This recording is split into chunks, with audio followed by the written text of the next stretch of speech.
Police have arrested 2 people following a deadly hit-and-run case. We will have the latest details.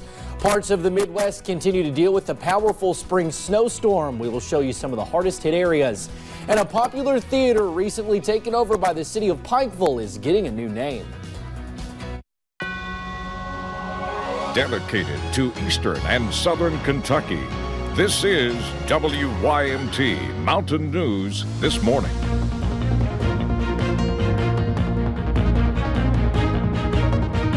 Good morning. It is 4:59 on Friday, April the 12th. I'm Will Puckett. Thank you for tuning in to Mountain News This Morning. Yesterday was what some could consider a scorcher, but it was welcomed. Brandon, it is still taking a time for my place to get back down to a tolerable temperature. A lot of people probably turned on their AC yesterday. 85 yesterday, so we tied the record at Jackson. Almost made it to break the record. I was actually at the Weather Service office yesterday, and we were at 83 when I left at about 3:30 in the afternoon. Let's take a look at what's going on this morning. Satellite and radar, not a whole lot of activity until you get closer to right now, 5 o'clock this morning. On live pinpoint Doppler radar, you're seeing a little bit of a line of showers and storms trying to form out just past Lake Cumberland there, so something we're going to keep an eye on as we head to the morning hours. Temperatures actually went up from the overnight, from the 11 last night. You're seeing temperatures in the 60s and 70s this morning, and that wind is cranking out of the south, so just be aware of that. Headlines for today, we are going to see rain chances increase off and on, isolated chances for rain tomorrow, and then we're watching the possibility for some strong to severe thunderstorms on Sunday. I'll talk more about that here in a few minutes. Will? All righty, Brandon. Thank you. We're following a developing story this morning here in Perry County. State police are investigating after a body was found overnight. We're told some people riding ATVs discovered the body in the Viper community. There is not much information right now, but we do know officials are sending the body to the state medical examiner's office for identification and to learn the cause of death. We will, of course, update this story as we learn more right here on air and on our website at WYMT.com. Meanwhile, one man is dead and a father and son arrested following a deadly hit and run. We first told you about this crash Wednesday night at 11. Police say Joshua Darren Ellis hit a man simply trying to help someone in need. And then investigators believe he just drove off, never trying to help. WYMT's Hannah Reynolds talked to people who say they caught it all on camera. 80 Duke Fusen lived nearby the place on Kentucky Highway 92 East where a pressure washer had fallen out of a pickup. Police say a car fatally hit Fusen when he went out to the road to help. A black four-door sedan was traveling east on Kentucky 92. That vehicle struck this individual, knocking him off the roadway. Noah Mason says he was nearby and saw it happen. He says he did not expect what happened next. I walked up there with my mom, and it was before police and everything arrived, and we was just looking for him and everything. I didn't even know they was looking for him, and somebody said he's dead. Before the car drove away, security cameras recorded the 2 men and their car. We replayed it, and we saw whatever happened, and we saw the car leave and stuff. Thursday morning, a Kentucky State Police trooper saw a similar car in Bell County on Highway 119.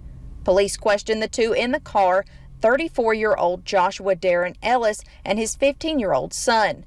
Both were then charged in connection to the hit and run. And we've been working around the clock to figure out exactly what vehicle this was and get maybe some closure for the family because, you know, as of last night, they didn't have any idea who done this. Ellis was charged with failure to render aid, resulting in the death of Fusen. His son was charged with tampering with physical evidence. In Bell County, Hannah Reynolds, WYMT Mountain News. Ellis is being held at the Bell County Detention Center. His son was taken to a juvenile detention center. Also in Bell County, state police say someone found human remains in their yard Wednesday night. Investigators were called around 8:30 to a home on Harbell Road in Pineville. Police sent the skull they found to the state medical examiner's office in Frankfort. They hope to learn the identity and the cause of death soon. We have an update on a Southern Kentucky deputy injured in a head-on crash. It happened just before 10 Wednesday night on Slate Branch Road outside of Somerset. The Pulaski County Sheriff's Office says the officer was off duty. That deputy was flown to a hospital. State police are investigating the crash. A Sheriff's Office spokesman said they understand the deputy was conscious and talking. His injuries are not believed to be life-threatening. Let's turn now to some weather. A spring blizzard is affecting 17 million people across the Midwest. Heavy snow has shut down major highways, grounded flights, and stranded travelers.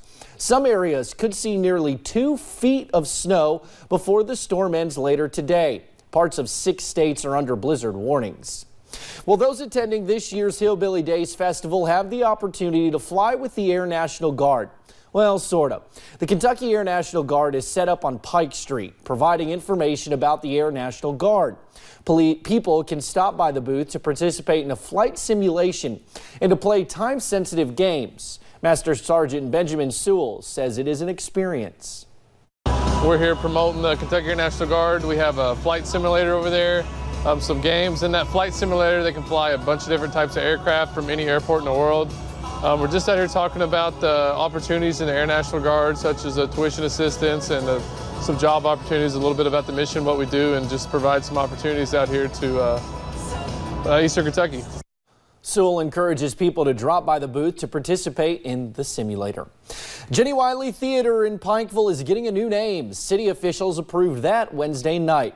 It will now be called Appalachian Center for the Arts. The News Express first reported the change. City Manager Philip Ellswick says the lease for the center with the Expo Center Corporation is for $1 a year. An independent film telling the story of Appalachian coal miners trapped underground after a methane explosion opens this weekend. The film, directed, written, and produced by Eddie Mansour, centers around 9 miners with only an hour of supply of oxygen and their struggle to escape alive.